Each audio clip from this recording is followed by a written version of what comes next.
மணி அவர்கள் சொன்ன ஒரு கோணம்ன்றது வந்து ஒரு பெரிய கூட்டம், அதை நீங்க சாதாரணமா கடந்து போயிடாதீங்கன்ற ஒன்றும், திமுகவுக்கு அது ஒரு தலைவலி ஆகுது, புரிஞ்சுக்க முடியல, ஆனா டிஸ்டர்ப் பண்ணுது, திமுக கூட்டணி கட்சிகள் வாக்குகள் வாங்க.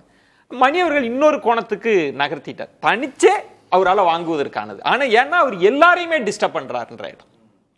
மணி சார் சொன்னது லாஜிக்கான விஷயம். 2021 அவங்க எதிர்கட்சி திமுக, இப்போ ஆளுங்கட்சிங்கிறப்ப அந்த எதிர்ப்பலை இருக்கு. அந்த எதிர்ப்பலையை அறுவடை செய்யற அளவுக்கு அதிமுகவோ மற்ற கட்சிகளோ இல்லாத நிலையில் இந்த கூட்டத்தை அவர் இணைச்சு பார்த்துக்கோங்க. இது வெறுமனே திமுக எதிர்ப்பு ஓட்டு மட்டும் இல்ல, திமுகல இருக்கக்கூடிய விஷயங்கள் கூட பாதிக்குங்கிற அவருடைய பார்வையை வந்து அவர் சொன்னார். கூட்டணி கட்சியில இருந்து கூட வாக்குகள். ஆமா, ஆனா அதுல நம்ம கவனிக்க வேண்டியது அவர் சொன்ன முக்கியமான பிரச்சனைகள், கிட்னியில இதுல இருந்து பல்வேறு பிரச்சனைகள் நடந்துகிட்டே இருக்கு.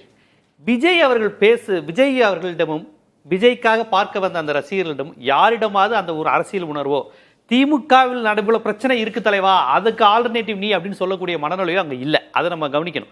கூட்டம் கூடுச்சு, ஏன் கூடுறாங்க? கூட்டம் கூடுச்சு. அதாவது திருப்பதியில சிரஞ்சீவிக்கு 2018 ஒரு கூட்டம் கூடுச்சு, 13 லட்சம்னு அவங்க சொன்னாங்க, பத்திரிகையிலேயே 11 லட்சம்னு சொன்னாங்க. எனக்கு தலையங்க இருக்கு. அவங்க சொன்ன கணக்கு 13 லட்சம், அபிஷியலாவே 11 லட்சம் கூடுனாதான் சொன்னாங்க. ஏன்னா அங்க வந்து சினிமா இதோட பல மடங்கு.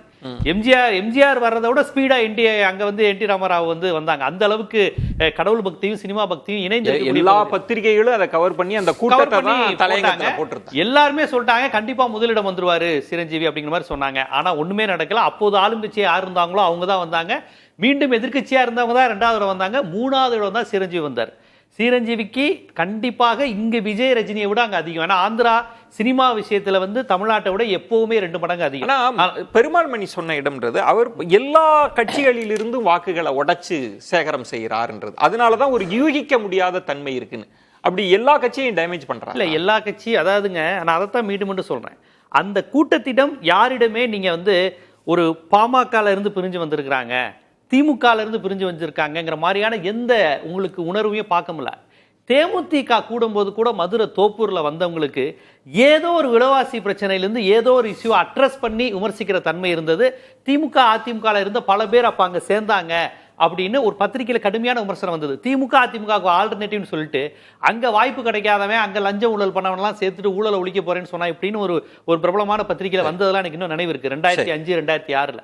இப்ப விஜய் கட்சியில பாருங்க, அங்க வந்த யாருக்குமே, அதாவது கூட்டக்கூடுனது உண்மைதான் சார், 2 லட்சமோ 3 லட்சமோ 4 லட்சமோ மிகப்பெரிய கூட்டம் தான், எதுக்கு கூடணும்னே அவங்களுக்கு தெரியாது. அந்த மாதிரியான தன்மையில விஜய் சொல்றாருல, நாங்க குடும்பத்திற்குள் போன பிறகுதான் நாங்க கட்சியை ஆரம்பிச்சிருக்கோம், ஒவ்வொரு குடும்பத்துக்குள்ளும் எங்களோட ஆதரவாளர். அது சினிமா முகம் தானே சார், சினிமா மூலம் போயிருக்கிறாரு. அது அரசியலா கன்வெர்ட் ஆகுது. அது எப்படி அரசியலா? எம்ஜிஆர் வந்து சினிமாவா போனாலும் சினிமாவையே அரசியலா தான் அவர் கொண்டு போய் சேர்த்தாரு. அவர் என்னங்க அரச கட்டை படத்துல முதல் டயலாக்கே என்ன தெரியுமா, அழகேசா நீ ஆண்டது போதாதா மாண்டது போனாதா அப்படிங்கிற அந்த ட்ரெயின் டிபத்தை வச்சு ஒரு திமுக காரங்க பிரச்சாரம் செஞ்சாங்க. நீங்கள் ஆண்டது போதும் மக்கள் மாண்டது போதும் அறிமுகப்படுத்தும் போதே எம்ஜிஆர் எப்படி தெரியுமா அறிமுகப்படுத்துவாங்க, ஆண்டது போதும் மக்கள் மாண்டது போதும் என்று சொல்கின்ற கூட்டத்தை சேர்ந்தவன் இவன், திமுக காரன் இவன் அப்படின்னு சொல்லிதான் படத்தையே ஆரம்பிப்பாங்க. அது எம்ஜிஆர்ங்கிற சினிமாக்காரரா மட்டும் போலையே, அவர் உதயசூரியன் படத்துல பேர் வச்சாங்க, சக்கரவர்த்தி திருமகளை படத்துக்கு உதயசூரியன் சின்ன அப்ப கிடைக்கல, 57ல திமுக அபிஷியலா கிடைக்கல, சேவல் சின்னம் கிடைச்சிட்டு இருந்தது. அப்பயே உதயசூரியன் சொல்லிட்டு வந்தாங்க, உதயசூரியனை நெஞ்சில முகத்துல பச்சை குத்திட்டு சீன் வந்தது. சோ எம்ஜிஆர் எப்படி நீங்க விஜய்க்கு இப்ப விஜய்க்கு கூடின கூட்டத்துல நீங்க எப்படி அனுமானிக்கிறீங்க?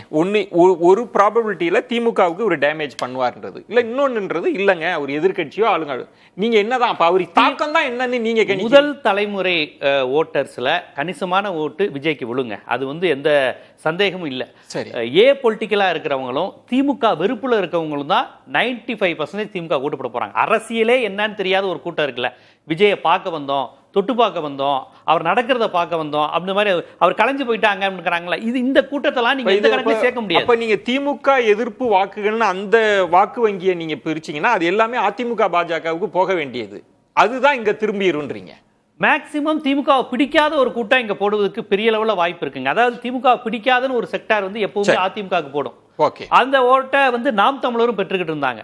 இப்ப விஜய்க்கு அது கொஞ்சம் வருவதற்கான வாய்ப்பு இருக்கு. அதை தவிர்த்து விஜய்க்கு ஓட்டு போடுறவர்கள் இப்ப வந்து மாவட்ட செயலாளர்கள் கழக முன்னேற்ற கழகங்களுடைய பேட்டர்னை ஃபாலோ பண்ணிட்டாங்க. நாங்க திமுக இப்படி நடத்தாது. விஜய் பேசிக்கிட்டு இருக்கும்போது பின்னாடி தலைவர்கள் 2ஆம் கட்ட தலைவர்களா நின்றுகிட்டு இருக்கிறாங்க. எனக்கு தெரிஞ்சு எந்த கட்சியிலுமே தலைவர் பேசும்போது நிர்வாகிகளோ தொண்டர்களோ நின்றுகிட்டு இருக்க மாட்டாங்க. இவர் பேசி முடிக்கிற வரை நின்றுகிட்டு இருக்கிறாங்க. சோ இது வந்து என்ன மாதிரியான பேட்டர்ன் இருக்கு?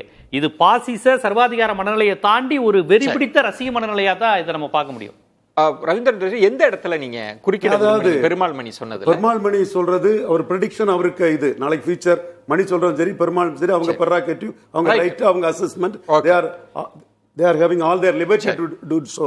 நடந்த விஷயத்தை யாரும் மறுக்க முடியாதுங்கிற இதுலதான் வர்றேன்.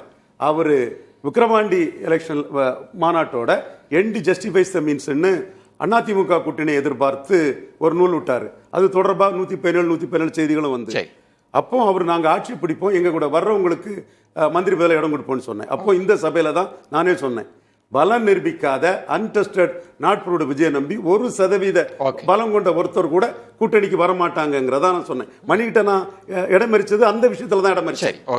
இதுல இன்னைக்கு வர 1% பலம் கொண்ட ஒருத்தர் கூட அவர்கிட்ட வரல. ஏன்னா சிரஞ்சீவியும் ஃபுல்லா தான் பண்ணாரு, ஒரு அடையாளத்துக்கு வேணாதான் முஸ்லீம் பார்ட்டி வச்சிருப்பாரு.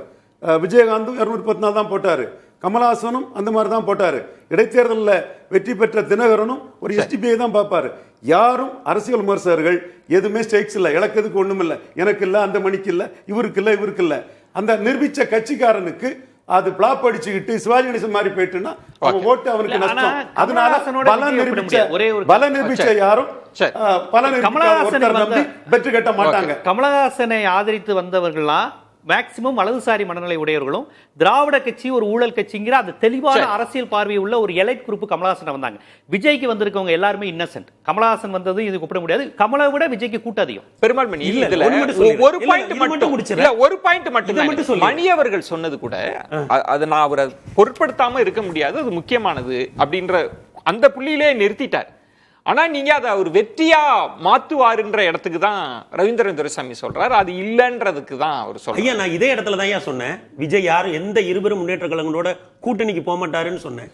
நடந்ததா இல்லையா? இல்ல நீங்க சொல்றது மணி விஜய் இல்ல ரவீந்திரன் துரைசாமி அவர்கள் சொன்ன இடத்துல அவர் சொன்னார் வந்து நீங்க வந்து ப்ரூவ் பண்ணாட்டி உங்களுக்கு கூட்டணிக்கு வரமாட்டாங்க அப்படின்னு. நான் பல தலைவர்களை பேட்டி கண்ட போது அவர்கள் சொன்னாங்க, நாங்க எந்த நம்பர்னு வச்சு அவர்கிட்ட நாங்க பேச்சுவார்த்தை நடத்துறது சார். பல கட்சிகள் தலைவர்கள் என்கிட்ட பேட்டியில சொன்னாங்க சார், எப்படி போய் பேரம் பேசுவாங்க அவர்கிட்ட சார்? எந்த தெருவில் இருந்து நம்ம ஒவ்வொரு கட்சி தலைவர்களும் ஒவ்வொரு கவுன்சிலரும் ஒவ்வொரு எம்எல்ஏவும் தன்னோட தொகுதியில இருந்து எத்தனை வண்டி போச்சு, யார் செலவழிச்சா சார்? நீங்களும் நானும் பார்க்காதத களத்துல இருக்கிற தலைவர்கள் பார்ப்பாங்க சார்.